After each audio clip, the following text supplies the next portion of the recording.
예, 할렐루야. 우리 한국교회사 강의에 오신 여러분들을 주님의 이름으로 환영합니다. 우리 기도하고 시작하겠습니다. 살아계셔서 이 역사를 주관하시고 우리들 한 사람 한 사람의 인생을 주장하시는 하나님 아버지 감사합니다. 오늘 저희들에게 건강 주시고 우리 주님 앞에 모여 귀한 강의를 공부할 수 있도록 인도하여 주신 것을 감사합니다.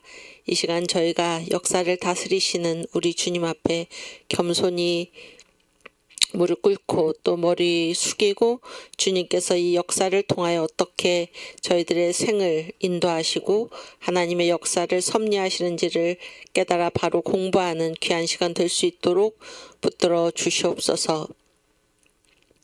오늘도 이 시대의 선지자로 세움받아 하나님의 일을 감당하고 있는 정강 목사님을 붙들어 주시고 그가 가는 곳 어디서든지 우리 주님께서 함께하여 주시고 동행하여 주셔서 하나님 놀라운 지혜로 붙들어 주시고 하나님께서 그에게 맡겨주신 이 시대적 사명을 잘 감당하게 하여 주시며 그를 통하여 많이 깨어 일어난 우리 한국교회 모든 성도들과 또 애국 국민들을 주께서 붙들어 주시사 합력하여 선을 이루어 주님의 기쁘신 뜻이 대한민국에 이루어지는 역사가 일어나도록 인도하여 주시옵소서. 이 시간도 저 북녘 땅에서 주님을 알지 못한 채 고통받고 있는 귀한 우리 북한 동포들을 주께서 기억하여 주시고 우리들 대한민국의 깨어난 성도들을 통하여 북녘의 복음이 전해지게 하여 주시고 저희들에게 예수 한국 복음 통일을 주셔서 이 땅에 나서 예수의 이름을 듣지도 못한 채 지옥불로 향하는 그런 일이 없도록 주께서 저희들을 주장하여 주시고 한국교회가 깨어일어나 회개하게 하여 주시고 구령에 불타는 열정으로 저희들을 감화감동시켜 주셔서 반드시 이 땅에 예수 한국 복음 통일을 이루어 북녘의 동포들에게도 복음을 전하는 귀한 시간을 저희들에게 허락하여 주시옵소서. 오늘부터 이루어지는 자유통일당 재투표 위에 주님께서 능력에 능력을 더하시고 권능의 손으로 붙들어 주셔서 하나님 우리 대한민국이 다시 한번 바로 서는 귀한 계기가 될 수 있도록 주께서 인도하여 주시고 이 어두운 혼미한 가운데 빠져있는 한국교회를 주께서 일깨워 주셔서 하나님 반드시 이승만 대통령을 통하여 이 나라를 건국하셨듯이 한국교회를 통하여 제2의 건국을 이루시는 그런 일이 일어날 수 있도록 주께서 저희를 붙들어 주시옵소서. 강의를 시작하는 점시간이 오니 마치는 시간까지 주님께서 함께 하심을 믿사옵고 감사하며 예수님의 이름으로 기도하옵나이다. 아멘. 네, 우리 사도신경으로 신앙 고백하겠습니다.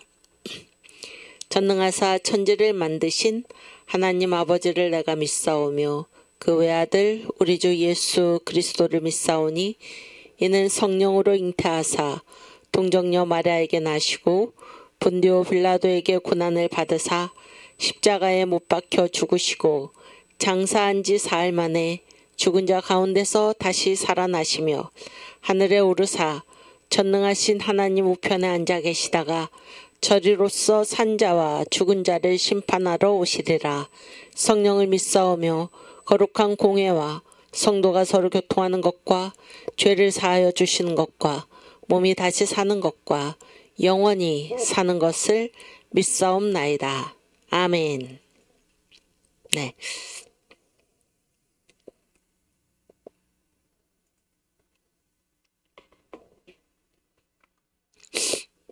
네. 우리 한 주일 동안 잘 지내셨습니까? 오늘은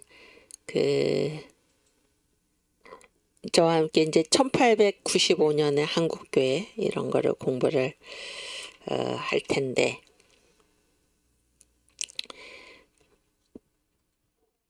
그 공부에 들어가기에 앞서서 이제 우리 대한민국의 현 주소 현 주소가 어디에 있는지 또 우리 교회 한국교회가 거기 한국교회 비사 지난 연재. 네, 한국교회 비서. 거기 한국교회 비서.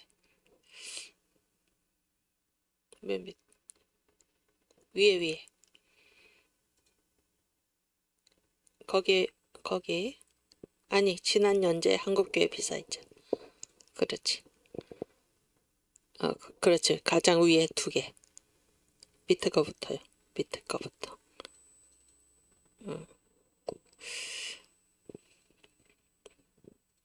네, 제가 지금 우리 웅지 자매님한테 뭐 좀 찾아달라고 그래서 예. 지금 우리 대한민국의 현 주소가 어떠한지 이런 거를 조금 우리가 같이 생각하고 강의에 들어가도록 하겠습니다. 그래서 이제 지난 시간에 우리가 함께 같이 읽었는데 이제 정광 목사님의 시국선언 제1차 시국선언이 2019년 6월 8일에 이루어졌고 제2차 시국선언이 그해 8월 4일에 이루어졌고 제3차 시국선언이 2024년 3월에 이루어졌습니다. 그래서 이 시국선언의 내용을 보고 또 2019년 6월 8일에 정광 목사님의 시국선언으로부터 시작된 이 대한민국의 현실 이제 맨 처음에는 뭐예요? 문재인 간첩은 하야하라. 7가지 사항을 이제 말씀을 하시면서 문재인 간첩은 하야하라로부터 시작된 것이 우리가 5년의 세월을 지내오는 동안에 그동안 밝혀진 것이 무엇인가. 북한은 한반도의 적화 통일 야욕을 포기한 적이 없고 지난 70년이 넘는 그런 시간 동안에 그들의 계획을 착착 실행시켜서 한 나라가 멸망할 때 바깥의 외부의 적의 침략보다 더 두렵고 무서운 것이 무엇인가.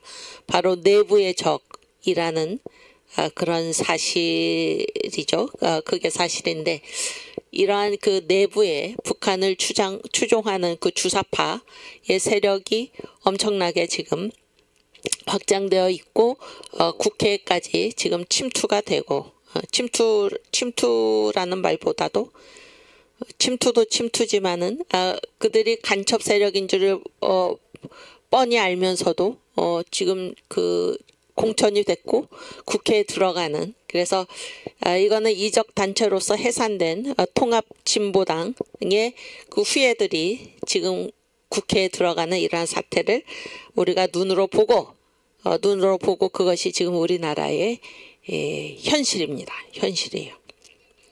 그래서 이러한 시점에서 전 목사님의 시국선언 1차, 2차 시국선언에 이어서 2024년 3월이니까 이제 총선 전이잖아요. 총선 전인데 우리나라의 상황이 얼마나 긴박한가 하는 것이 지난 5년 동안 이 광화문 애국운동을 통해서 밝혀졌고 그러한 내용들이 이제 이 시국선언을 고스란히 들어가 있는데 우리가 이번에 192석이나 되는 이 거대 야당 그 중에 대부분 종북 주사파의 세력들로 메워진 이런 자들이 지금 국회에 들어가게 생겼다. 6월부터 이제 개원이 되는데 뭐 지금도 마찬가지 형편이지만은 이러한 상황에 있어서 우리가 이제 이 전 목사님의 시국선언을 같이 읽으면서 우리 대한민국 교회 특별히 예수를 믿는 우리들이 이 종북 주사파는 성령의 세력이 아니고 사탄의 세력이죠. 어떻게 이 현실에 맞서서 싸워야 할 것인가라는 것을 한번 생각하는 그런 시간을 가지려고 합니다. 전 목사님 3차 시국선언 한번 보여주세요. 그 위에 보여주시면은 이거는 이제 지난번부터 우리가 계속해서 이 내용을 가지고 서명도 받고 그랬는데 여기 보면은 대한민국 세력과 반국가 세력이 이제 분명한 것입니다.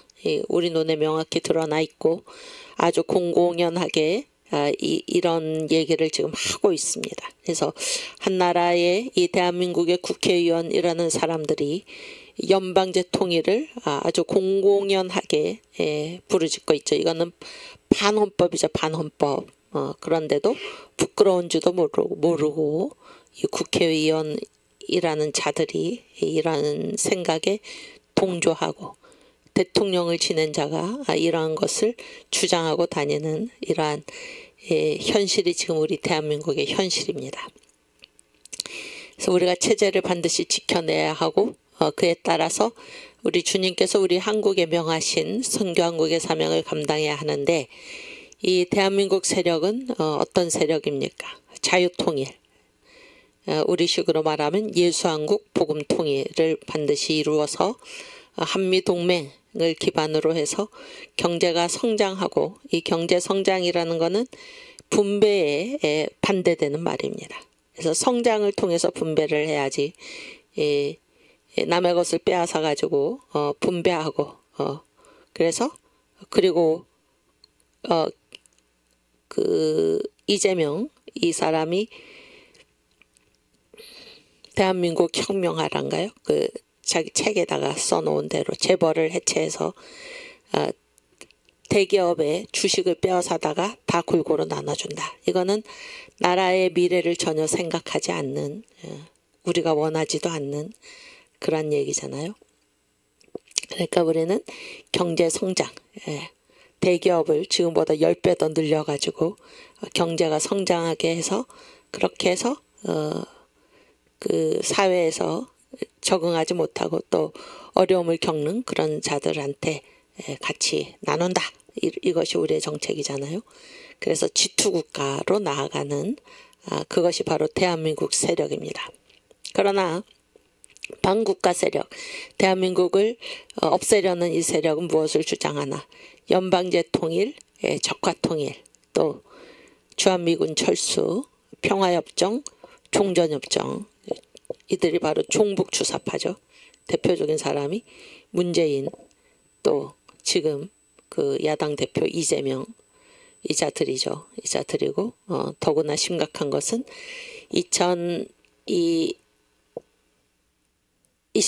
지난 4.10 총선에서 이러한 주장을 노골적으로 하는 그러한 세력들이 대거 국회에 지금 들어간 것입니다. 나라가 심각하다라는 사실을 우리가 알아야 합니다. 네, 그 다음. 그래서 우리 정광욱 목사님 제3차 시국선언을 함께 읽겠습니다. 이게 이제 유튜브에 다 나와 있는데 그 내용을 제가 이제 일일이 타자로 쳐가지고 같이 이제 읽도록 하겠습니다. 존경하는 5,300만 국민 여러분, 30만 목회자, 25만 장로님, 단체장 그리고 지식인 여러분. 대한민국은 이승만이 세웠고 박정희가 일으킨 나라입니다. 그동안 우리 국민은 이승만과 박정희 덕분에 한 세상 잘 살았습니다. 그러나 오늘날 대한민국의 현실을 직시해 볼 때 이제 대한민국의 수명이 다 된 것 같습니다. 어느 나라든지 어떤 국가든지 국가가 세워질 때가 있는가 하면 국가가 소멸할 때가 있습니다. 지금 대한민국은 역사에서 사라지는 현상이 일어나고 있습니다. 그 첫째는 종북 주사파로 뭉쳐진 정치인들 때문입니다. 그들은 대한민국보다 북한을 더 추종하고 있습니다. 해방 후 남로당으로부터 시작된 대구 10월 폭동, 전라도 27 폭동, 제주도 4.3 폭동, 여순 반란 사건, 6.25 전쟁, 5.18 광주 사태, 김신조 1.1 사태, 전두환 아웅산 테러 사태를 통하여 나타난 현상은 대한민국을 해체하고 북한으로 가자고 하는 현상이었습니다. 존경하는 국민 여러분, 이제 우리는 김대중, 노무현, 문재인, 주사파 정치인이 추구하는 연방제를 통하여 나라를 북한으로 넘겨줄 것인가, 아니면 전 국민이 일어나 윤석열 대통령을 중심으로 주사파를 척결하고 자유통일을 이루어 G2 국가로 갈 것인가에 대한 역사적 결단을 해야 할 때가 왔습니다. 주사파들은 지난 수십 년 동안 첫째, 주한미군 철수, 둘째, 연방제 통일, 셋째, 재벌 해체를 주장했고 심지어 이들은 국회의 절반 이상을 차지하고 있어 그들의 주장대로 된다면 오늘까지의 대한민국은 지구촌에서 사라질 수밖에 없습니다. 이들이 지금 절반을 넘어서 개헌저지선에 육박하는 192석에 지금 가 있습니다. 존경하는 국민 여러분, 이승만의 4대 건국기둥, 자유민주주의, 자유시장경제, 한미동맹, 기독교 입국론과 박정희의 4대 개발정신, 목표를 세워라, 사람을 찾아라, 기간을 정하라, 도전하라 라는 정신을 이어받아 세계 G2 국가를 이루어 5천년 역사에 가장 빛나는 대한민국을 만들어 봅시다. 이를 실현하기 위하여 다시 광화문 집회를 시작하겠습니다. 대한민국을 사랑하시는 분들은 이번 주 토요일 오후 1시까지, 이번 주 토요일은 집회가 없죠. 이번 주 한 주 동안에 자유통일당 찍은 모든 분들은 자기가 찍은 투표소에 직접 가시거나 아니면은 그 온라인으로 내가 자유통일당 찍었다 이렇게 서명 확인을 해 주시기 바랍니다. 광화문 이승만 광장으로 총 집결해 주시기 바랍니다. 그래서 다음 주부터 다시 광화문 대회를 이제 하신다고 말씀하셨죠. 반드시 자유마을 천만 조직 완성에 모두 힘써 주시기를 간곡히 부탁드립니다. 국민이여 일어납시다. 혁명으로 맞짱 뜨자. 국민혁명의장 정광훈 목사 드림. 그래서 이 심각한 현실을 우리가 우리만 알고 있는 것이 아니라 이것을 전파해서 잠들어 있는 백성들을 깨워야 할 것입니다. 국민들을 깨워야 할 것입니다. 누가 우리나라가 지금 이렇게 망하고 있는 이 사실을 알면 가만히 있을 국민이 어디 있겠습니까? 이 대한민국 코가 지금 완전히 파손이 되어가지고 가라앉게 생겼습니다. 그래서 이 사실을 알지도 못하고 잠들어 있는 국민들에게, 그래서 저 주사파 국회의원들의 실체를 모르고 그들에게 192석이나 되는 표를 안겨준 이 국민들, 이 어리석은 국민들을 먼저 깨어난 우리가 반드시 일깨워야 할 것입니다. 그래서 이 나라의 엄중한 현실을 전파해야 할 것입니다. 네, 그래서 제가 지금 이게 한국교회사 시간인데, 한국교회사. 그래서 이 기독교가 한국에 어떠한 영향을 끼쳤는가 하는 것을 제가 이제 그 한국장로신문에다가 기고한 글이 있는데 작년에 그것을 보도록 하겠습니다.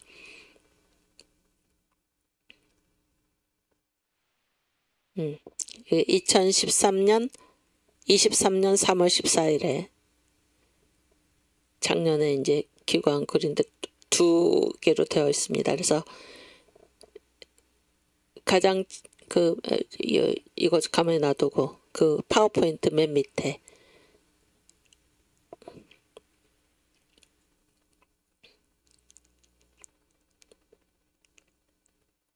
맨 아래쪽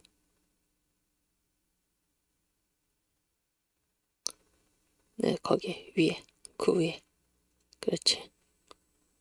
제목을 먼저 보면은 기독교는 한국에 어떤 변화를 주었는가.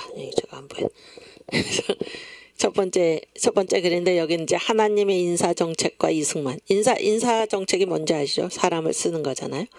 두 번째는 이승만 대한민국 건국은 신앙의 외길 이렇게 돼 있고 그 다음 글은 기독교는 한국에 어떤 변화를 주었는가 두 번째인데 민족의 개화에서 제2의 건국까지 또 제2의 건국과 자유통일 이렇게 구성이 되어 있습니다. 이제 우리 글을 읽도록 하겠습니다.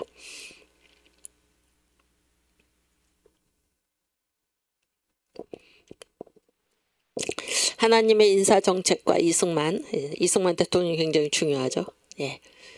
이분이 이제 우리 자유 대한민국을 건국하신 분이죠. 역사의 주인은 하나님이시다. 그분의 섭리 따라 역사의 최종 목적지 새 예루살렘을 향해 이 역사를 주도적으로 이끌고 계신다. 역사의 주인은 하나님입니다.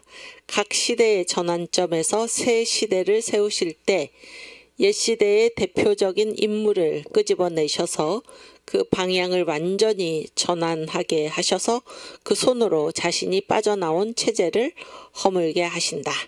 그렇죠? 모세를 보자. 이집트 왕자로 자라난 모세는 그가 왕자로서 속해 있던 바로의 체제를 깨고 자기 동족 히브리인들을 출애굽시키는 사명을 감당했다. 바울을 보자. 그는 히브리 전통과 헬라 전통, 양대 산맥에 정통한 당대의 지식인이었다. 인간적으로 말하면 흠이 없었다. 유대인 중 유대인, 바리새인 중 바리새인이었다. 열심으로 말하면 예수 이름을 부르는 자들을 체포해 처단했다. 그러나 하나님은 그를 부르셔서 이방인의 사도로 삼으시고 유대교를 무너뜨리셨다. 그렇죠? 루터는 어떠한가? 어거스틴을 보자. 그는 사이비 종교 마니교에 빠져 있었다. 그러나 하나님은 그의 모친 모니카의 땀과 눈물과 기도를 통해 어거스틴을 되돌리셨고 그의 손으로 마니교를 부수게 하셨다. 루터는 어떠한가? 그는 카톨릭교회 어거스틴 수도의 소속 신부였다. 그런 그가 복음을 접하고 오직 믿음으로의 구호로 카톨릭의 아성을 허물어뜨렸다. 이승만의 경우도 마찬가지이다. 이승만. 그래서 맨 처음에 모세, 바울, 그 다음에 어거스틴, 루터를 얘기하고 지금 이승만을 얘기하고 있는데 하나님의 인사정책에 이승만이 걸린 것입니다. 이승만의 경우도 마찬가지이다. 배제학당 채플에 안 갈 수 없어서 갔던 그는 자기같이 훌륭한 불교를 믿는 거죠. 유학자, 불도요 유학자가 1900년 전에 자신의 죄를 대신해서 죽었다는 예수 이야기에 휘둘릴 수 없다고 자부했다. 그러나 한성 감옥에서 죽기 직전 불은 예수를 만나고 성령 세례를 받았을 때 그는 당시 공식 신앙인 유교, 민간 신앙인 불교, 샤머니즘 등등 위에 세워진 구한국과는 전혀 다르게 기독교 입국론으로 전혀 새로운 체제인 대한민국을 건국하게 되었다. 그래서 이 대한민국은 전혀 새로운 신앙 위에 세워진 체제다라는 얘기입니다. 하나님이 이승만, 훌륭한 불교를 믿는 사람, 또 훌륭한 유학자, 그를 완전히 끄집어내셔가지고 꼭지를 확 돌려서 자기가 나온 구체제, 구한국을 허물어뜨리고 새로운 나라, 대한민국을 기독교 입국론으로 세우게 했다라는 얘기입니다. 이승만 대한민국 건국은 신앙의 외길이었다. 신앙이 변하면 세계관이 변한다. 영이 바뀌면 모든 것이 바뀐다. 이승만이 미국에서 유학을 하고 학위를 받은 것은 1905년부터 1910년까지의 일이었다. 그런데 그의 저서 독립정신은 아직 한성 감옥에 갇혀 있을 때 집필한 것이다. 그러니까 유학하기 전에 한성 감옥에서 독립정신을 집필했다 그 얘기입니다. 이승만의 저서들에는 남다른 인사이드 아웃의 직관력이 작용하고 있다. 그의 유학이 또 미국에서의 오랜 외교 독립투쟁이 그의 경험의 폭을 든든하게 했음도 사실이다. 그러나 그의 모든 세계관의 변화는 한성 감옥에서 예수를 만나고 성령 세례를 받은 이후로 한결같이 드러나고 있다. 그러니까 미국에 유학 가서 이승만 대통령이 기독교 입국론으로 대한민국을 건설한 게 아니고 이미 그 전에 한성 감옥에서 예수를 만나고 성령 세례를 받았을 때 그때서부터 그는 기독교 입국론의 세계관을 가지고 있었다. 그런 얘기입니다. 이를 가리켜 망명노인 이승만 박사를 변호함을 저술한 김인서 목사는 이런 말을 남기고 있다. 정치가는 대개 종교에서 떠나가는데 이 박사는 약관 때 20살이죠. 크리스찬이 된 뒤에는 감옥에서나 망명 중에서나 신앙을 사수했다. 첫 번 국회도 개회를 개회를 기어이 기도로서 했고 1948년 5월 30일 개헌국회인데 기도로 했다 그런 얘기예요. 4.19 다음 주일 4.19 혁명이 4.19 다음 주일에도 위험을 무릅쓰고 정동교회에 나가는 데에는 머리가 저절로 숙여진다. 신앙으로 일관된 이승만의 대한민국 건국은 국회 개회를 하나님께 드리는 감사 기도로서 진행하게 했고 대통령 선서를 국민과 하나님 앞에 하게 했다. 네. 끝났고 그 다음에 기독교는 한국에 어떤 변화를 주었는가 두 번째입니다. 그래서 민족의 개화에서 제2의 건국까지 우리나라 역사의 최초의 나라 고조선이라죠. 고조선부터 시작해서 지금의 대한민국까지 한반도에서 전개된 역사를 둘로 나눈다면 대한민국 건국 이전과 이후가 된다. 대한민국 건국이 획기적인 이유는 그 전에 어떤 나라와도 다르게 예수 신앙 위에 세워졌기 때문이다. 그래서 이 한반도에서 세워진 나라들이 고조선부터 여러 개 있었잖아요. 여러 개 있었는데 그중에 예수 신앙 위에 세워진 나라는 오직 대한민국밖에 없고 다른 나라는 다 다른 영 위에 세워진 것입니다.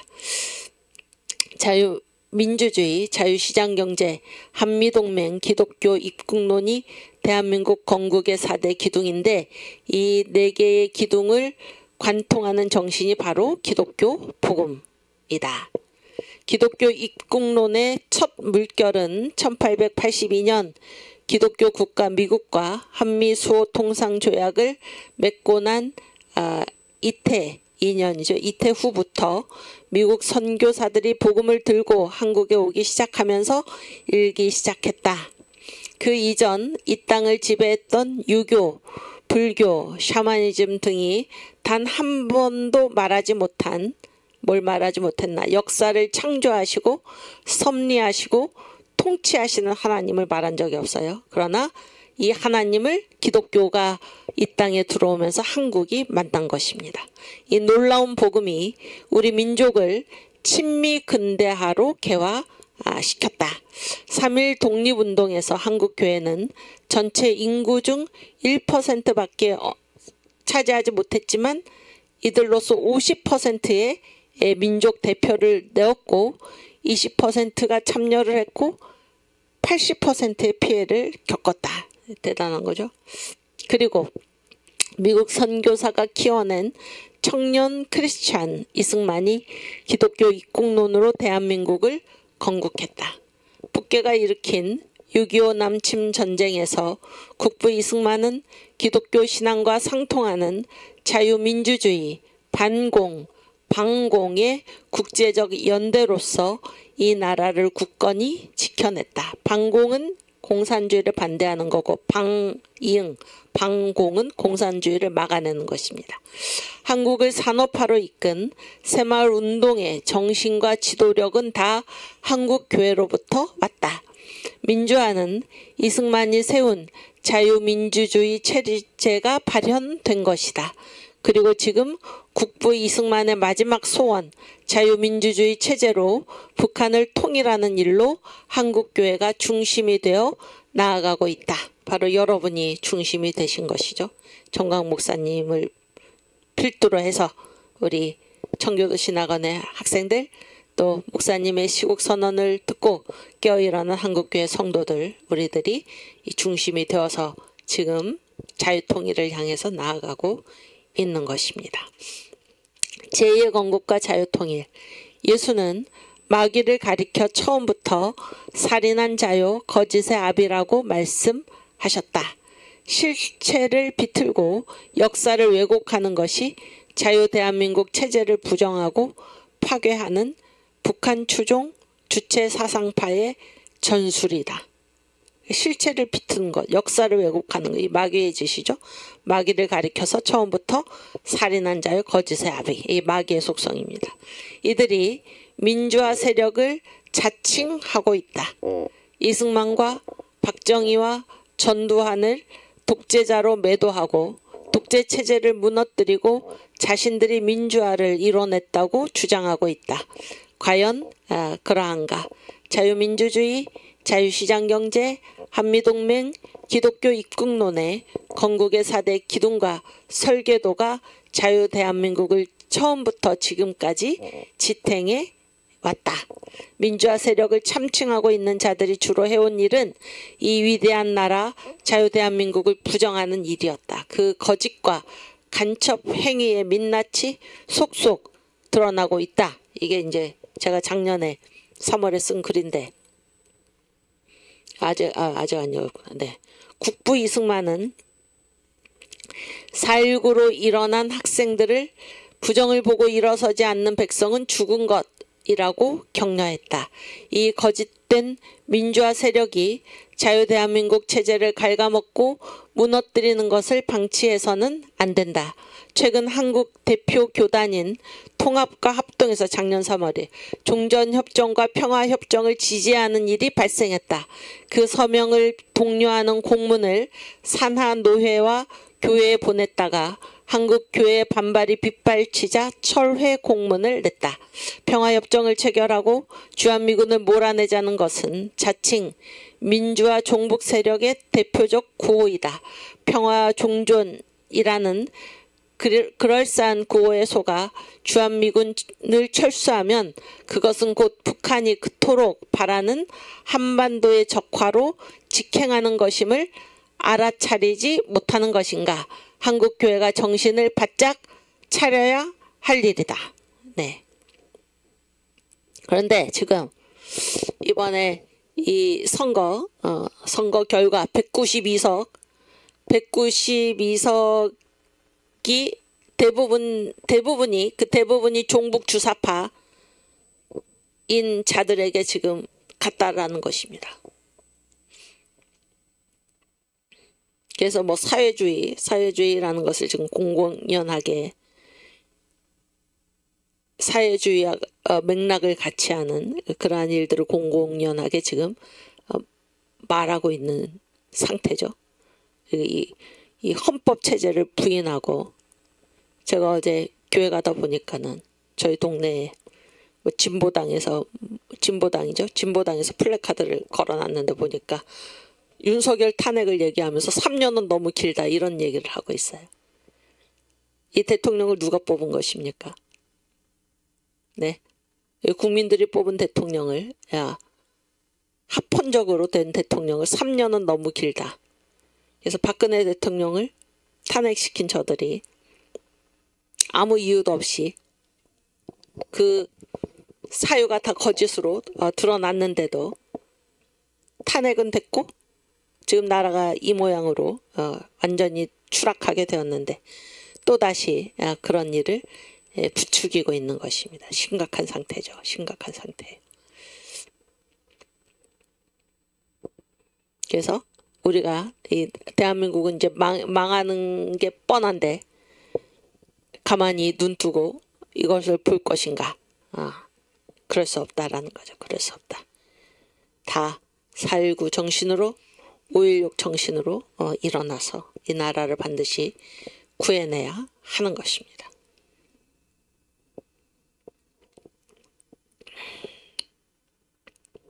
네, 우리 1895년 한국교회로 가겠습니다.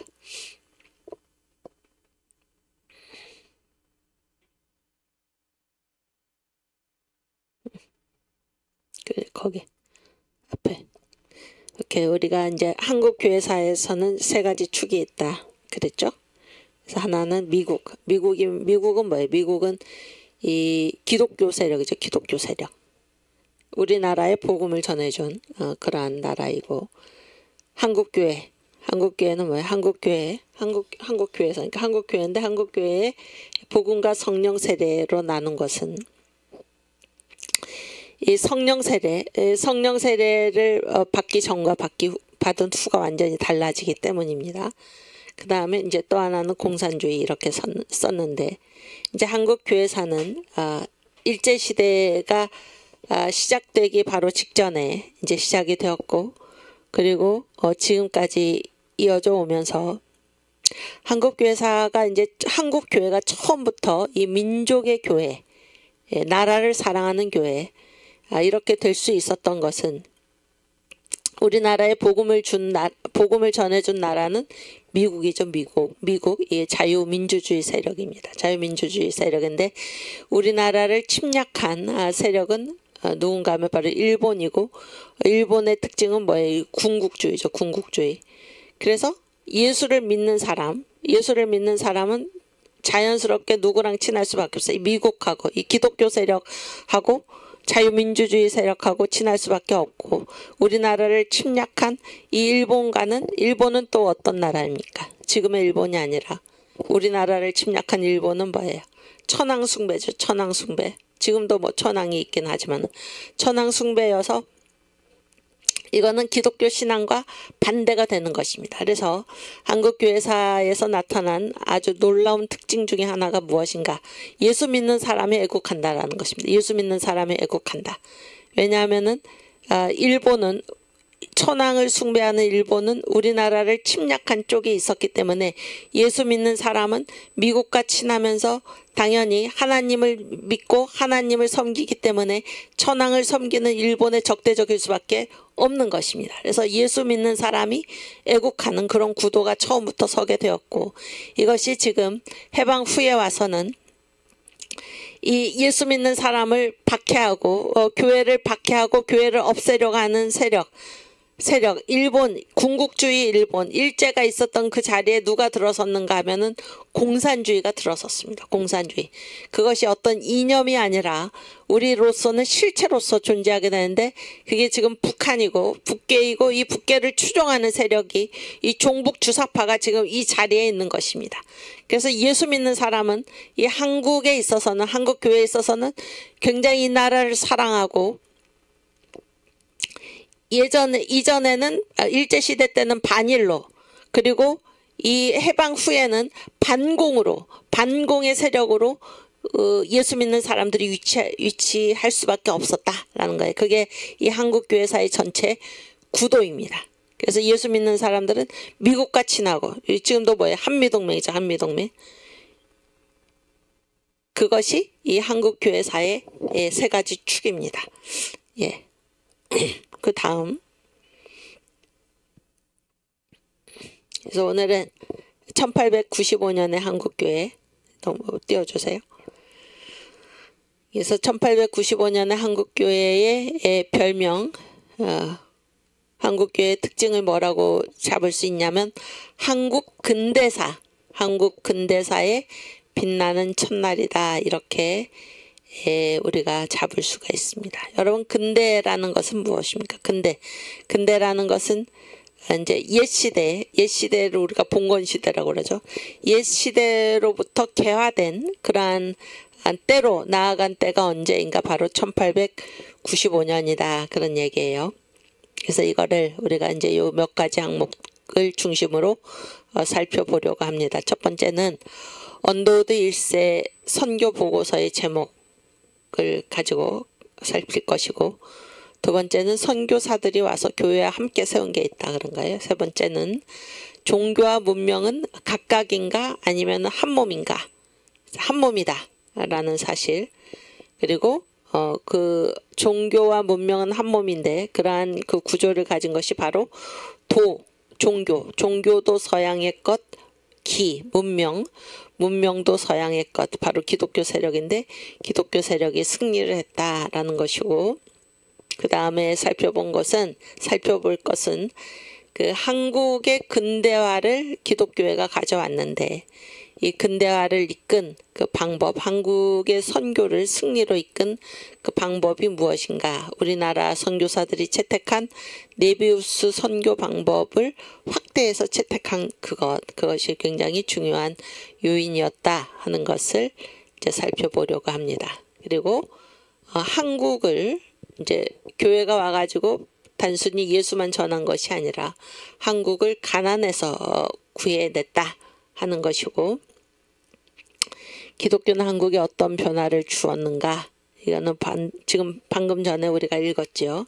그래서 이 대한민국 한반도에 우리나라가 있는 이 땅을 한반도라고 그러죠. 이 한반도에 세워진 국가들이 여럿이 있었는데 지금까지 대한민국은 그 이전의 국가들과는 전혀 다른 예수 신앙 위에, 예수 복음 위에 세워진 그러한 나라였다. 그래서 이 한국이 예수를 믿음으로써 어떤 변화를 주었는가 하는 것을 우리가 지금 조금 전에 같이 읽었습니다. 그래서 이 나머지 내용을 가지고 이번 시간에 우리가 공부를 하도록 하겠습니다. 네.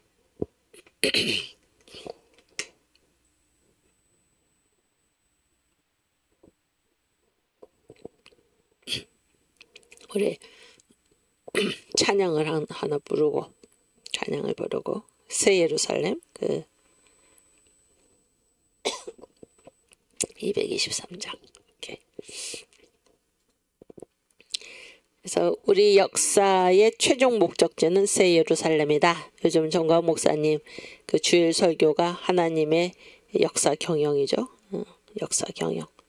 다른 말로는 복음의 7대 연합인데 우리 새 예루살렘을 향해 우리의 눈을 뜨고 그래서 이 새 예루살렘에 눈을 고정하는 사람은 결코 타락할 수가 없죠. 부패할 수가 없습니다. 그래서 우리의 최종 목적지는 이 땅이 아니고 새 예루살렘이다. 그래서 이 땅에서 새 예루살렘의 영광스러운 부활을 위해서 이 땅에서 주님께서 이 땅에서 내가 살아갈 동안에 주신 모든 것을 가지고 새 예루살렘을 위하여 심는 저와 여러분이 되기를 바랍니다. 네.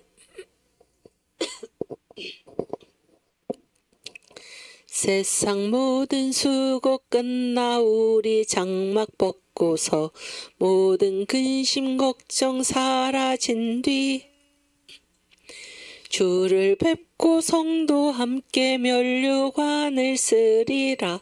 새 예루살렘에서 성도들이 함께 올 때 기뻐 노래하리라. 새 예루살렘 새 예루살렘 호산나를 높이 불러 왕의 왕을 맞으리. 새 예루살렘에서 가는 길이 외로워도 주 날 붙드시리니 시험 환난 근심 걱정 없음.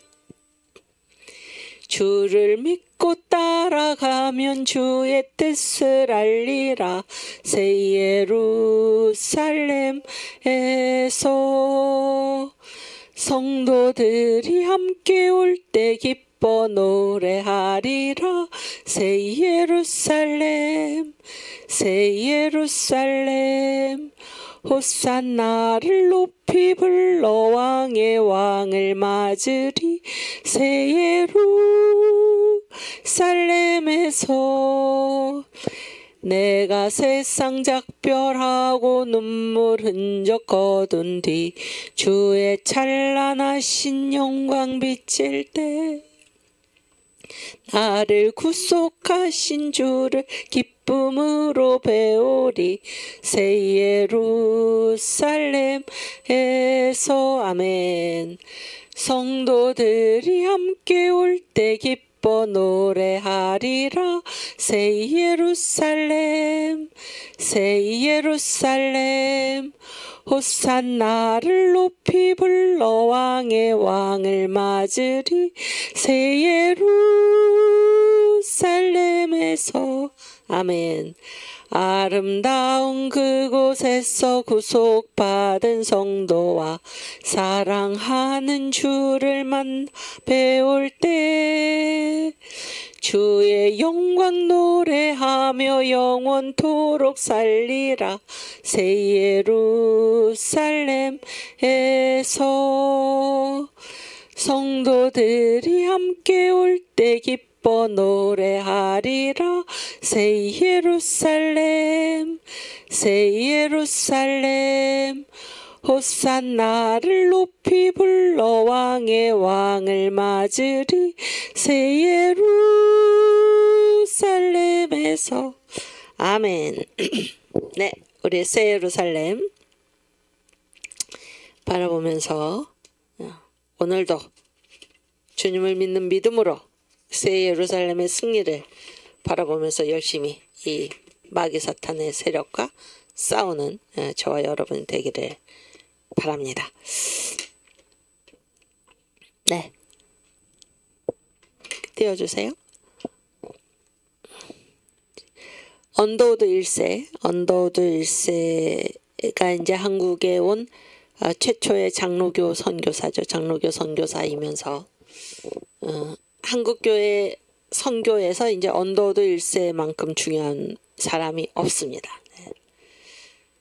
가장 대표적인 선교사이고 최초의 선교사이고 또 언더우드 1세가 이 한국에 끼친 그 공헌을 이제 백낙준 박사 연세대학교의 이제 초대 총장이죠. 이분이 뭐라고 얘기를 했나? 언더우드는 한국의 천국을 건설해 갔다. 이렇게 얘기를 했습니다. 그래서 이 언더우드 1세가 그 정도로 이제 대단한 그런 분이죠. 대단한 분인데 이분이 1908년에 이제 미국의 안식년으로 이제 갔어요. 미국에 가가지고 뭐 안식년으로 갔는데 쉬지 않고 그곳에서도 미국 전역을 돌면서 한국이 우리를 부르고 있다. 그래서 한국을 도우러 우리가 가야 된다. 이렇게 이제 호소를 한 것입니다. 호소를 하면서 그가 이제 1908년이니까 85년부터 한국 선교를 시작을 했으니까 언더우드가 23년 지난 23년 동안에 내가 한국에서 했던 그 선교 보고서를 이제 책으로 만들어 가지고 사람들에게 나누어 주면서 지금 한국 선교가 이렇게 되고 있고 이 한국이 우리를 부르고 있다. 이렇게 이제 얘기를 한 것입니다. 그때 이제 이 선교 보고서의 제목이 뭔가 하면은 한국의 부름이에요. 한국이 부른다. The Call of Korea입니다. 한국이 부른다. 부제목이 있어요. 부제목이 한국이 우리를 부르는데 political 정치적으로, social 사회적으로, religious 종교적으로 우리를 부른다. 이게 제목이에요. 그러니까 The Call of Korea 한국이 부른다. political 정치적으로, social 사회적으로, 그 다음에 religious 종교적으로 우리를 부르고 있다. 한국이 부른다. 이렇게 돼 있는 거예요. 그래서 다시 띄워주시면은 그래서 제1장 이제 이게 6장까지 있는데 제1장이 국토, 제2장이 국민들의 일상생활, 제3장이 국민들의 종교생활, 그러니까 한국이 어떤 곳인가 이렇게 설명을 한 것이죠. 그 다음에 제4장 한국을 먼저 말하고 선교 사역의 형태와 방법, 그러니까 한국 선교 사역의 형태, 어떤 형태로 어떤 방법으로 하고 있나. 제5장 한국 선교의 어제와 오늘 역사를 말하고 제6장 각 교파들이 지금 어떤 일을 하고 있나. 이것이 이 언더우드 1세 선교 보고서의 구성입니다. 구성인데 제가 여러분에게 지금 여러분과 함께 나누고자 하는 것은 한국이 부르고 있다. 우리를 정치적으로 부른다. 사회적으로 부른다. 종교적으로 부른다. 이렇게 돼 있어요.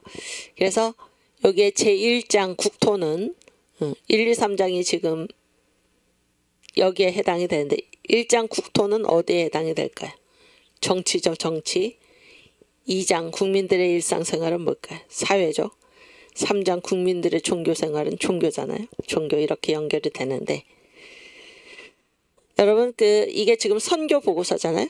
선교 보고서면은 선교자는 선교. 한국이 부른다. 그러면 여러분은 가장 먼저 선교 보고서니까 뭐부터 얘기할 것 같습니까? 4, 5, 6장은 빼고라도 1, 2, 3장 중에서 한국에 뭐를 먼저 가장 얘기해야 될 것 같아요. 선교 보고서니까. 한국이 우리를 정치적으로 부르고 사회적으로 부르고 종교적으로 부른다. 이렇게 돼 있는데 정치가 가장 먼저 나왔다 그런 얘기예요. 그래서 제1장이 뭐예요? 국토. 한국의 국토를 얘기하고 제2장이 뭔가 하면 국민들의 일상생활을 얘기하고 제3장이 뭔가 하면 국민들의 종교생활을 얘기를 한 거거든요. 종교생활. 그러면 이게 선교보고서니까 선교사의 관심은 어디에 가장 먼저 무엇부터 다루어야지 당연할 것 같습니까?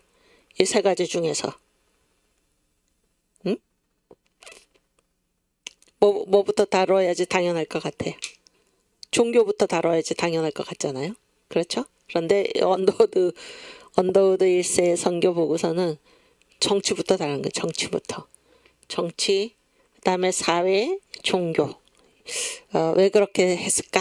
그런 생각이 들죠. 왜 그렇게 했을까? 일단 이 세 가지의 특징은 무엇입니까? 어디가 가장 범위가 큰가요? 국토, 일상생활, 종교생활 중에 범위가 가장 큰 곳이 어디입니까? 국토죠, 국토. 그렇죠? 국토가 가장 범위가 크고, 그 다음에 뭐예요? 범위가 가장 크다는 거, 국토가. 그 다음에 뭡니까? 일상생활과 종교생활이 있는데 어디가 더 범위가 큰가요? 그렇지, 일상생활이지. 범위가 국토가 가장 크고, 그 다음이 일상생활이고, 그 다음이 뭐예요? 그 다음이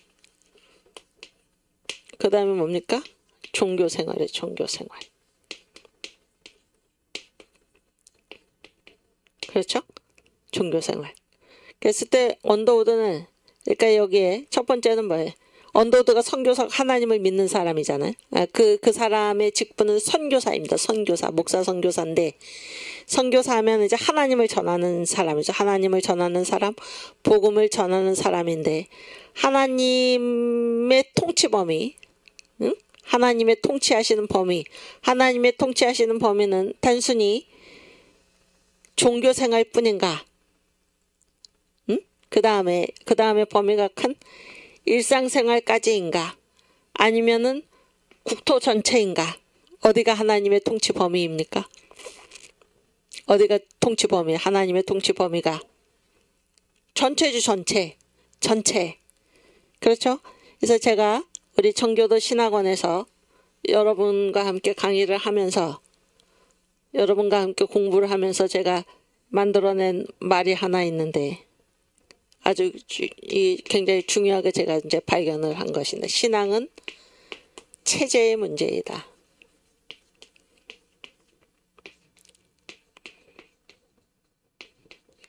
예, 제가 만든 말입니다. 신앙은 체제의 문제이다. 그래서 체제가 중요해요. 체제.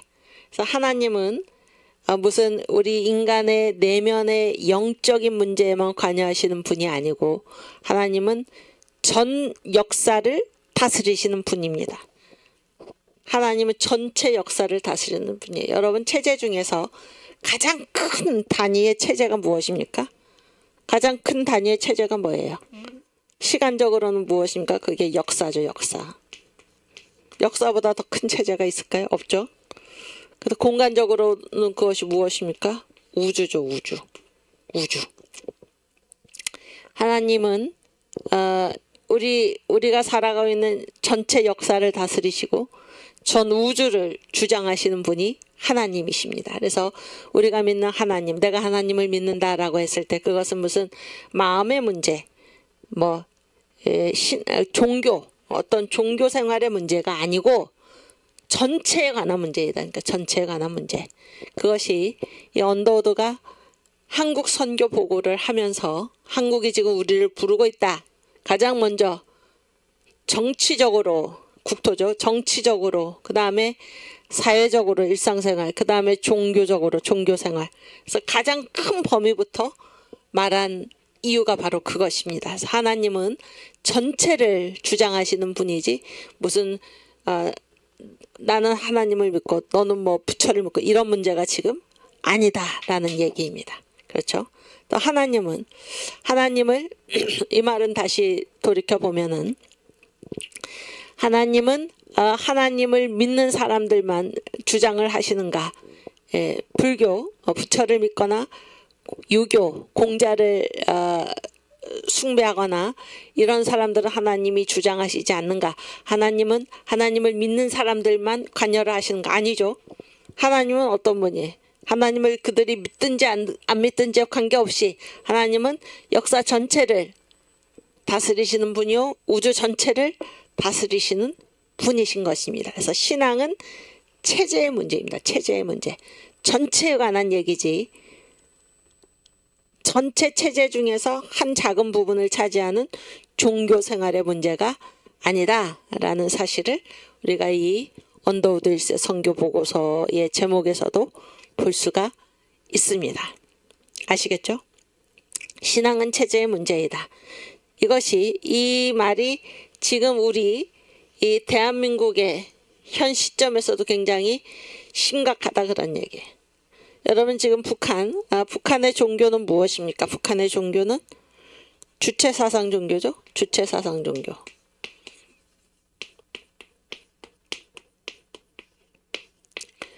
주체사상 종교는 하나님 자리에다가 누구를 놓고 숭배하는 것입니까? 누구를 넣어? 김일성, 김정은, 김정일, 김씨 3대 세습 왕조죠. 이 자들을 신의 위치에 놓고 하나님의 위치에 놓고 섬기는 것이 바로 이 주체사상이죠. 주체사상 종교. 이거 세계 5대 종교인가 그래요. 그 규모가, 왜냐하면 북한의 주민이 몇 명입니까? 2,500만이죠. 2,500만이라는 거대 신도를 거느린 그러한 종교입니다. 그런 종교인데 이 북한은 왜 신앙은 지금 체제의 문제인데 이 북한은 왜 이 주체사상 종교를 믿게 되었을까? 이게 북한이라는 지금 북한이라는 체제 자체가 지금 주체사상으로 가고 있다 그런 얘기예요. 지금 대한민국에서 만약에 이제 우리가 더불어민주당은 그 정강정책 통일이 뭘로 돼 있어요? 그러니까 김대중, 노무현,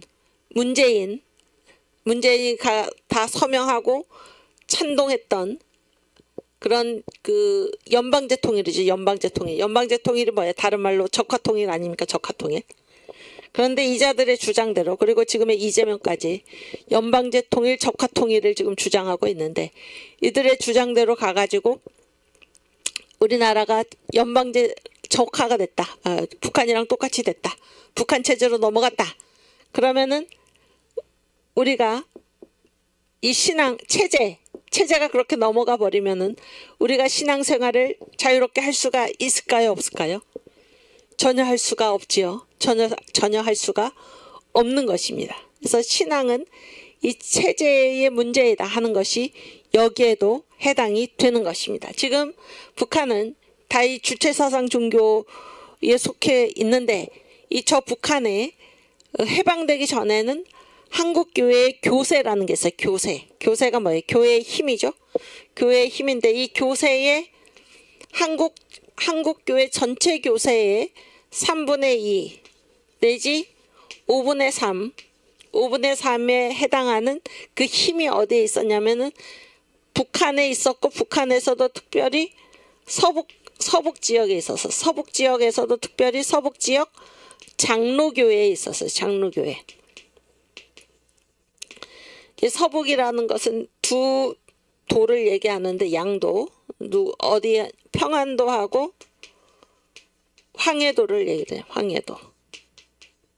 그래서 한국교회 전체 교회의 힘을 교세라고 그러는데 한국교회 교세의 3분의 2, 크게 봐서는 5분의 3 가량이 어디에 있었냐면 이 북한에, 이게 남한이 아니에요. 북한의 서북지역 평안도, 황해도 이 양도의 특별히 교파 중에서는 장로교회가 이런 막대한 힘을 가지고 있었어요. 그러니까 이 평안도, 황해도의 장로교회를 뺀 나머지 교파하고 그 다음에 이 서북 장로교회를 뺀 한국의 모든 교회의 힘을 합치면 3분의 1 내지는 5분의 2밖에 되지 않고 이 힘이 다 이 북한의 서북의 장로교회에 있었다 그런 얘기예요. 그런데 체제가 이 공산 체제가 들어서고 나니까 이 자기들을 우상화하는 김씨 이 3대 세습왕조 이런 체제가 들어서고 나니까는 이런 교세는 완전히 옛날 얘기이고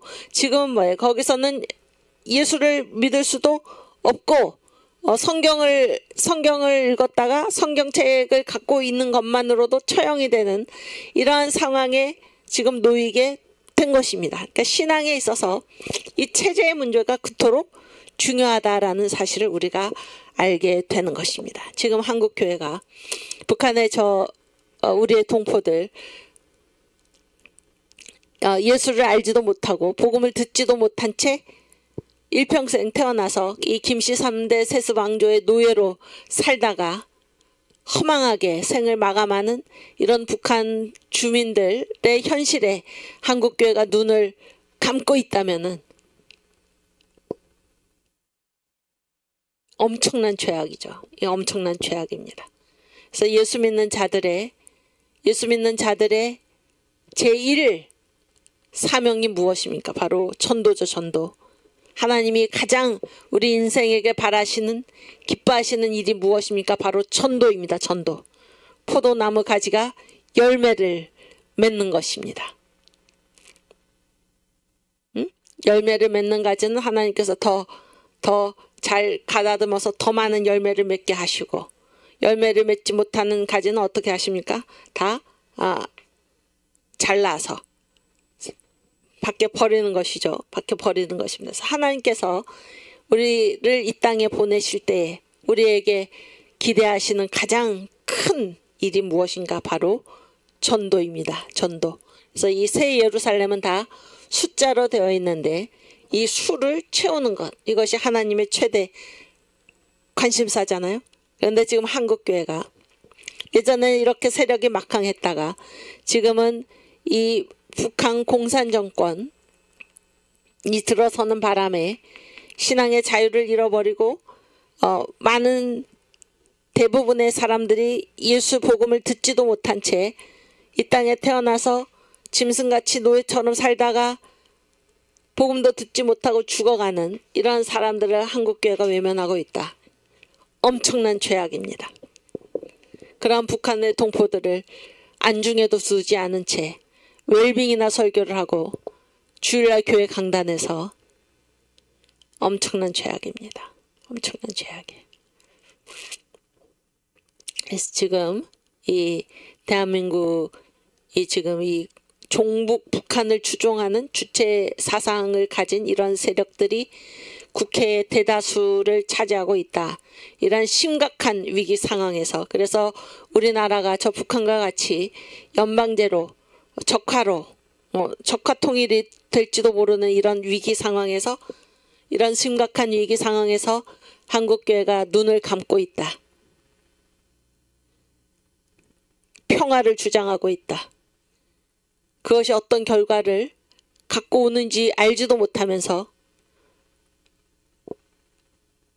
그런 일을 자행하고 있다면은 이거는 심각한 죄악입니다. 심각한 죄악이에요. 신앙은 체제의 문제입니다. 신앙은 체제의 문제. 그래서 우리가 자유롭게 신앙생활을 할 수 있기 위해서는 반드시 이 대한민국 체제를 지켜내야 하는 것입니다. 또 이 대한민국 체제로 통일을 이루어서 우리만 자유롭게 신앙생활을 할 뿐 아니라 북한에 있는 이 동포들 2,500만 동포들도 자유롭게 예수를 믿을 수 있도록 예수를 들을 수 있도록 복음을 들을 수 있도록 또 자유롭게 신앙생활을 할 수 있도록 우리가 반드시 예수한국 복음통일 자유통일을 이루어내야 하는 것입니다. 이 나라가 연방제로 적화통일로 넘어간다면은 우리는 더 이상 신앙생활을 자유롭게 할 수도 없고 우리뿐만이 아니라 우리의 후대들 이 해방 전에는 이토록 교세가 막강했는데 그 이후에 태어난 사람들은 이러한 혜택도 보지도 못한 채 예수를 듣지도 못한 채 짐승같이 살다가 죽어가는 이러한 현실을 우리의 후손들도 맞게 된다는 이 사실을 우리가 심각하게 받아들여서 반드시 이 나라가 지금 얼마나 위기 상황에, 위기라는 말도 너무 약하고, 이 나라가 지금 파선 직전에 있다라는, 대한민국 호가 지금 파선 직전에 있다라는 이 사실을 우리가 다 깨달아 알아서 반드시 이 나라를 구해내야 할 것입니다. 그래서 신앙은 체제의 문제이다, 그런 얘기예요. 그 다음.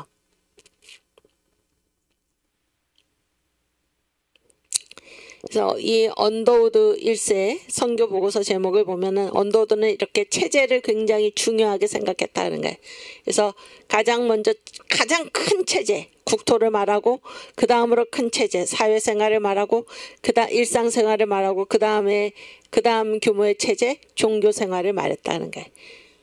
그러니까 신앙이라는 것은 어떤 영혼의 문제가 아니에요. 영혼의 문제에 그치는 것이 아니라 전체 체제의 문제이다라는 것을 이 언더우드 1세 선교 보고서의 제목이 우리에게 잘 알려주고 있다라는 것이고, 그러니까 체제가 왜 중요한가? 그러니까 체제가 왜 중요합니까?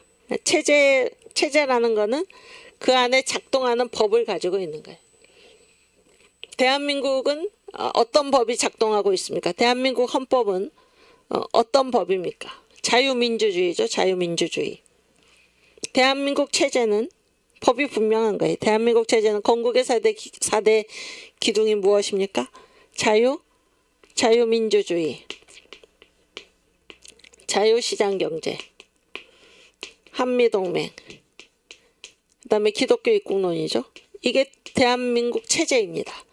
대한민국 체제에는 이 법이 작동하고 있는 거예요. 여러분, 우리가 이제 지구에 살잖아요. 지구 안에 살면은 다 어떤 법의 영향을 받고 살게 됩니까? 지구에는 뭐가 작동을 합니까?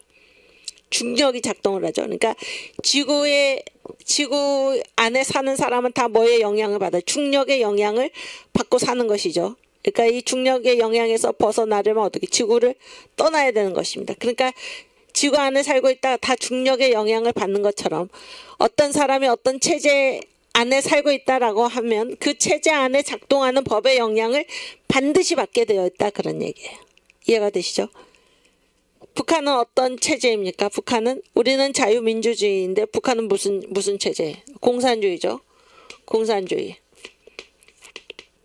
우리는 자유시장경제인데 얘네는 뭐예요? 통제경제, 계획경제죠. 우리는 한미동맹인데 북한은 뭡니까? 조중동맹이죠. 자기들을 북조선이라고 하죠. 조중동맹, 중국하고. 그 다음에 우리는 기독교 입국론인데 이 자들은 무엇입니까? 주체사상 종교죠. 그러니까 이거는 한 개인이 뛰어나서의 문제가 아니고, 그 개인이 어떤 체제 안에서 살아가느냐의 문제입니다. 그래서 대한민국 안에 살아가는 사람은 다 이 법의 영향을 받게 되어 있고, 그런 얘기예요. 북한에 태어나서 거기에 살아가는 사람은 그 개인이 뛰어나든지 말든지 다 어떤 영향을 받고 살아갑니까? 그 체제에 작동하는 이 영향을 받고 살아가게 되어 있다, 그런 얘기예요. 그래서 체제가 그토록 중요한 것입니다.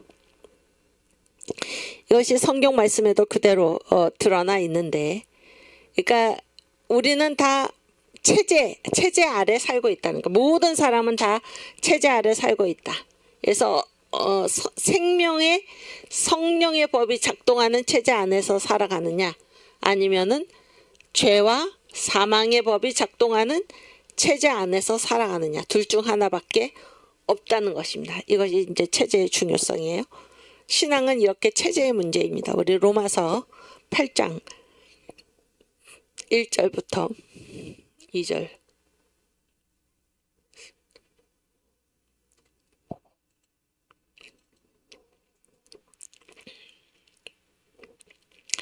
그러므로 이제 그리스도 예수 안에 있는 자에게는 결코 정죄함이 없나니, 이는 그리스도 예수 안에 있는 생명의 성령의 법이 죄와 사망의 법에서 너를 해방하였음이라. 아멘. 거기 7장 맨 마지막 절.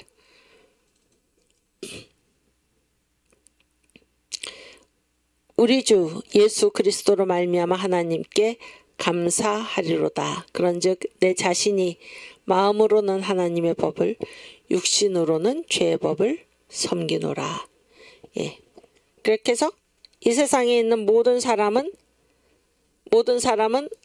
두 가지 법 중에 하나에 다 속해 있다는 거예요. 두 가지 체제 중 하나에 다 속해 있다는 얘기죠. 하나는 무슨 법입니까? 생명의 성령의 법. 성령의 법이 작동하는 예수 안에 거하는, 예수라는 체제 안에 거하는 사람과 죄와 사망의 법이 작동하는 마귀에게 속한, 마귀라는 체제에 속한 사람, 이 둘밖에 없다라는 것입니다.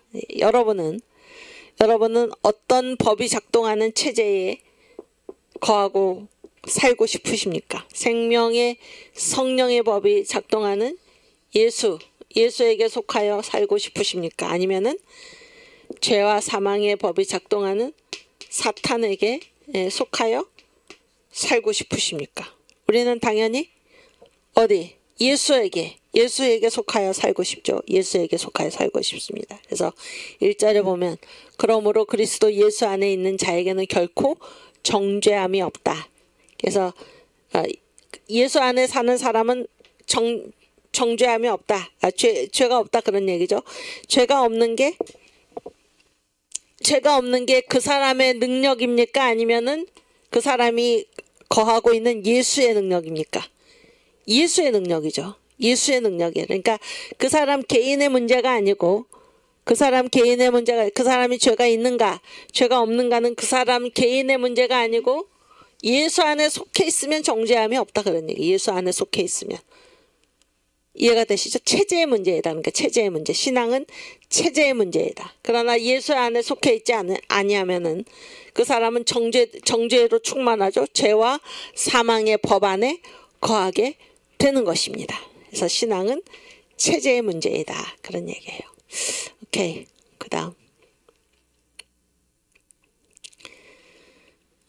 그 다음에 이제 1895년이 이 한국 근대사의 첫 장이다 그랬는데 지금 이제 이 언더우드 선교 보고서에서 본 거는 신앙은 체제의 문제이다. 그게 언더우드 선교 보고서의 제목에도 잘 나타나 있다.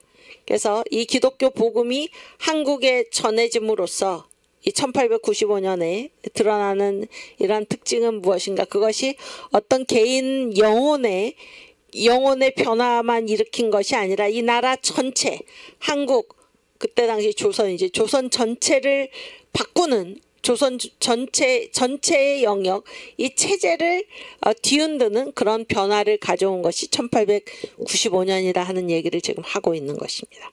그래서 선교사들이 와가지고 한국에 와서 교회만 세운 게 아니에요. 교회만 세운 것이 아니라 교회와 함께 세운 것이 있는데 지난 그 4월 마지막 주에 민경배 교수님 오셔가지고 말씀하셨죠. 반드시 4개를 같이 세웠다 그런 거예요.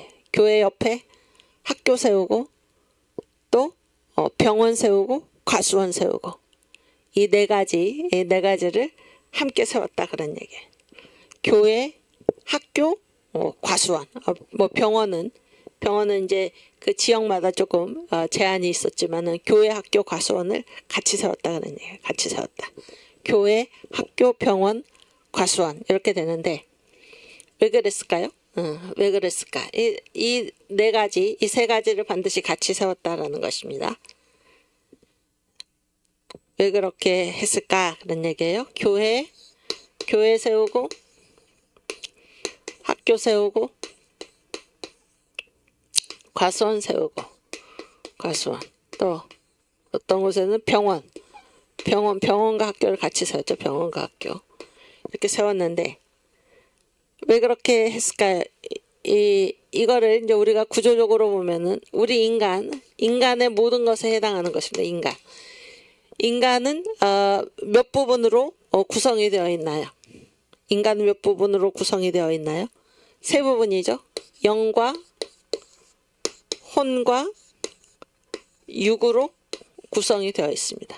영과 혼과 육으로. 우리 데살로니가 전서 5장 23절 말씀 같이 읽겠습니다.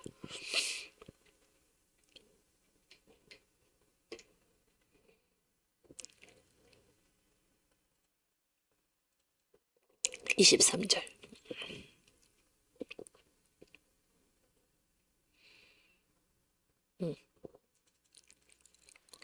평강의 하나님이 친히 너희로 온전히 거룩하게 하시고 또 너희 온 영과 혼과 몸이 우리 주 예수 그리스도 강림하실 때에 흠없게 보존되기를 원하노라. 아멘. 그래서 인간은 어떻게 구성이 되어 있습니까? 영과 혼과 몸, 육으로 구성이 되어 있죠. 인간이 이제 이렇게 세 부분으로 구성이 되어 있는데, 그래서 이거를 이제 전 목사님의 그 새신자들을 전도하는 설교 중에 가장 처음에 뭔가 만남의 축복이죠. 복된 만남. 두 번째가 살아계신 하나님. 세 번째가 예수 그리스도는 누구인가. 네 번째가 이성의 불완전.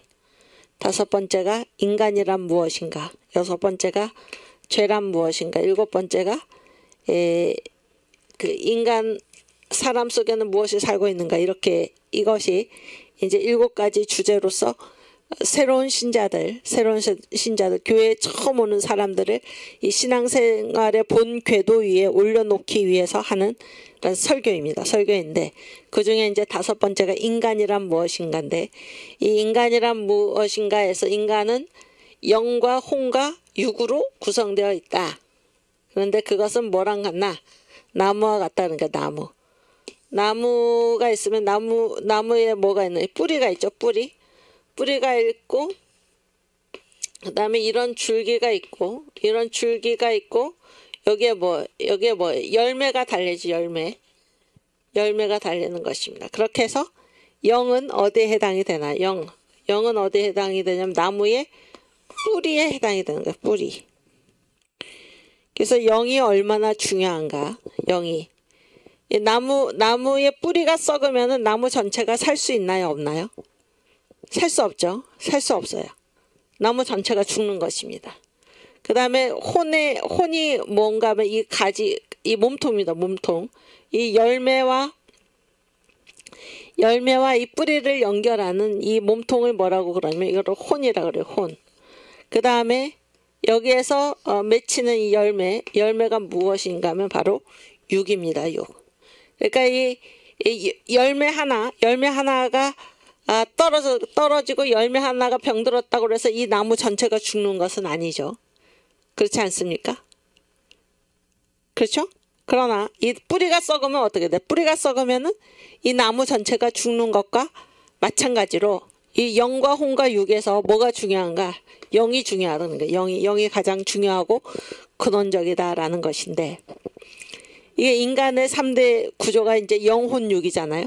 근데 선교사들이 들어와서 교회만 지을 뿐 아니라 그 옆에 학교도 세우고 과수원도 세우고 또 때에 따라서는 병원도 세우고 한 이유가 무엇인가?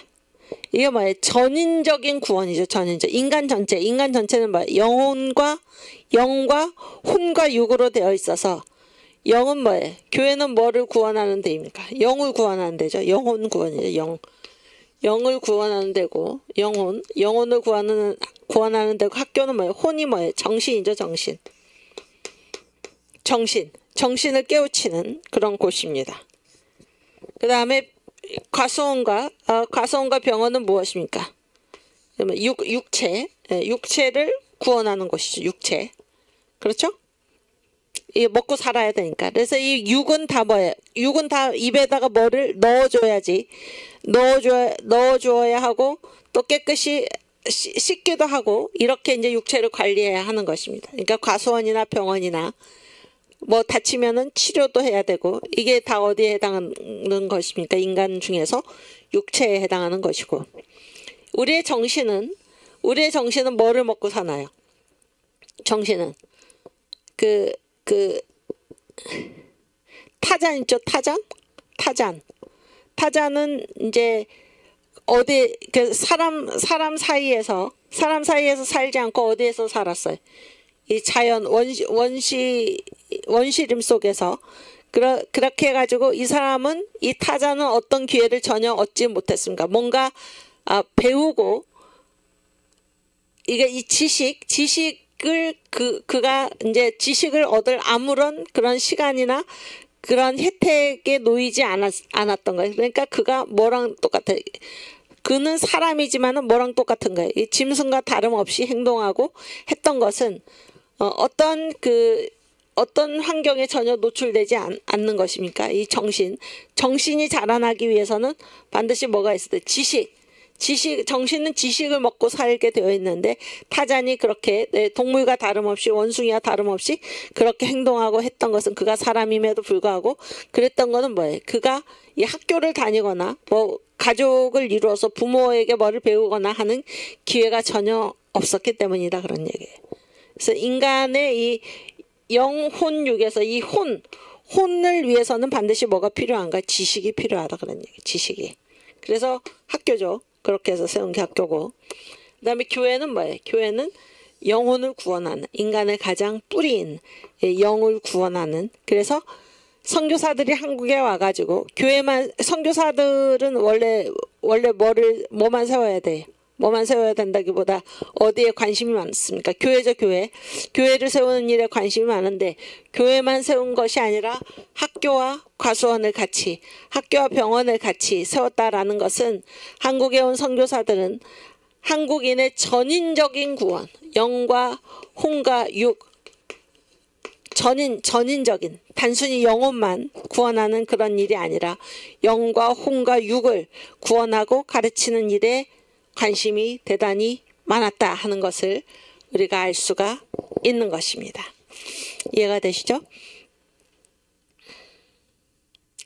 오케이, 그 다음.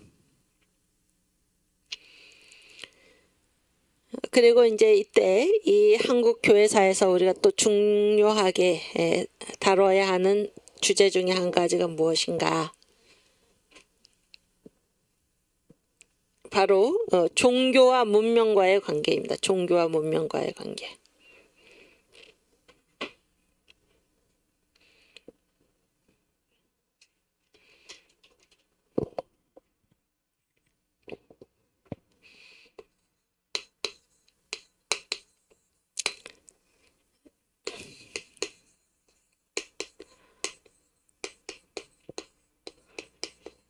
그래서 이거는 이제 왜 이런 문제가 돌출이 됐나 하면은 이 조선을 포함해서 이 동양권이라고 했을 때 이제 그 한국, 특별히 여기 동부가 한국, 중국, 일본 이렇잖아요. 한국, 중국, 일본은 다 종교가 무엇입니까? 종교가 그때 당시에 종교가 뭐예요?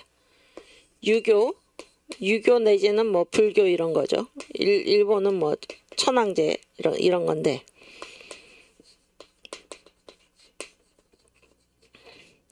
이런 종교를 갖고 있었어요. 이런 종교를 가지고 있고, 이런 종교 위에 그런 문명이 있었던 것입니다. 그런 문명이 세워진 거예요. 종교 위에 그런 문명. 유교는 유교 문명 이런 얘기죠.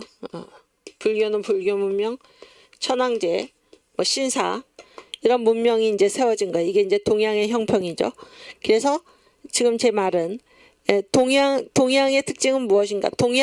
동양의 종교, 그 위에 그 종교에 해당하는 문명이 세워진 것입니다. 그런데 그러니까 종교와 문명이 한 몸을 이루어서 존재하고 있는 그런 곳에, 그러한 지역에 복음이 전해진 거예요. 이 복음은 뭐예요? 기독교죠, 기독교. 기독교가 전해진 거예요. 이 기독교는 동양의 이런 종교들하고는 같습니까? 다릅니까? 전혀 다르죠. 전혀 달라요. 그럼 기독교도 역시 뭐를 가지고 있습니까? 기독교 때문에 일어난 문명이 있겠죠. 기독교 문명입니다. 이 기독교 문명과 동양 종교 위에 바탕을 둔 문명은 같습니까? 다릅니까? 전혀 달라요. 전혀 다릅니다. 단적으로 예를 들어서 유교라는 거는 뭐를 강조하나? 유교의 가르침을 뭐라고 그래? 삼강오륜이라고 그러죠. 삼강오륜.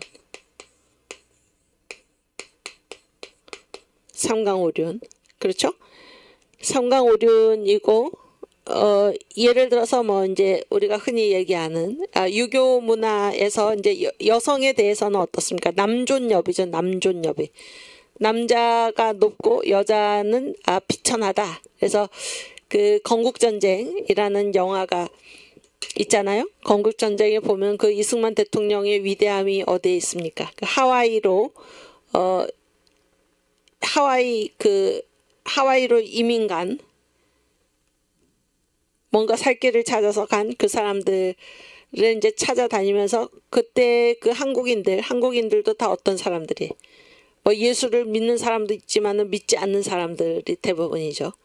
그래가지고 조선에서 그렇게 했듯이 그 하와이에 가서도 그 딸 같은 경우에는 뭐 그냥 딸 나면은 갖다 길거리에 내다 버렸다라는 거잖아요. 내다 버렸다. 그래서 이 아이들이 어떠한 보살핌이나 이런 것들을 받지도 못한 채 살아가는데, 그래서 이 아이들을 데려다가 이제 학교에 들여보내기 위해서 이승만 대통령, 이승만이 이제 다니면서 설득을 하는데 보니까 이 모습은 분명히 한국 아이인데 가서 말을 시켜보니까 이게 한국말을 전혀 알지 못하더라 하는 것입니다. 왜냐하면은 나와가지고 갖다 버렸기 때문에 부모로부터 어떤 교육도 양육도 받지 못하는 그런 비참한 지경을 보면서 이승만이 말하기를 이 세상에서 가장 불쌍한 것이 바로 조선의 여편네다. 한국 조선의 여자아이들, 계집아이들이다. 이런 말을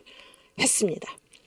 그 영화에서도 그런 말이 나오지만은 제가 그 어디선가 보니까 어디에 그 논설에 보니까 이승만뿐만이 아니라 윤초도 그런 글을 썼어요. 윤초가 썼는지 이승만이 썼는지 지금 생각이 안 나는데, 이 세상에서 제일 불쌍한 이가 바로 조선의 여편네다 이런 말이 있습니다. 그 신문 사설에. 그러니까 이거는 어떻습니까? 이거는 이 기독교 문명하고는 전혀 다르죠. 남존여비. 특별히 이 조선 사회에 있어서 이 여자아이들을 이제 어떻게 대접을 했는가에 대한 것은 완전히 기독교하고는 전혀 다른 것입니다. 전혀 달라요. 그러니까 이제 이 유교에는 유교에 해당하는 문명이 있다 그런 얘기예요. 그러니까 이 종교와 문명이 한 몸이다 그런 얘기예요. 기독교는 기독교 문명과 한 몸이다 그런 얘기예요. 그런데 지금 어떤 일이 발생을 했나? 이 유교를 중심으로 해서 이루어진 이 동양 문명권에 뭐가 지금 전해진 것입니까? 기독교가 전해진 거예요. 그럼 기독교가 오면은 당연히 뭐도 같이 올까요? 기독교 문명도 같이 오는데 이제 어떤 사람들이 등장하게 됐나? 어떤 사람들이 등장하게 됐냐면은 돈은 그대로 우리 동양의 것을 지킨다 그런 얘기예요. 그래서 우리는 여전히 뭐 한국 같은 경우는 유교를 우린 지킨다. 뭐 불교를 숭상하는 사람은 불교를 지킨다. 일본에는 천황제를 우리는 지킨다. 이렇게 되는 거죠. 돈은 동양의 것을 고수를 하지만은 서양에서는 뭐는 서양의 것을 받아들이겠나. 근데 문명을 보니까는 어디 문명이 뛰어난가? 서양 문명이 뛰어나다. 그래서 문명만 서양의 것을 받아들이겠다 하는 사람들이 생겨났다는 것입니다. 그래서 이 종교하고 문명은 원래 뗄 수가 없는 한 몸인데 이 서양의 기독교가 동양권에 이제 동양으로 전해지는 과정에서 이 동양에 있는 사람들이 이 문명과 도를 분리해 가지고 받아들일 수 있다는 생각을 하게 된 것이다 그런 얘기예요. 그래서 도는 자기들이 옛날서부터 지켜온 이 동양의 것을 그대로 고수를 하지만은 문명을 보니까는 서양 문명이 훨씬 더 뛰어나기 때문에 문명은 동양의 것을 버리고 우리가 서양의 것을 받아들인다. 이런 사람들이 생겨났다는 것입니다. 생겨나는 가운데 지금 시간이 돼서 쉬도록 하겠습니다. 우리 10분 쉬고 다시 시작하겠습니다.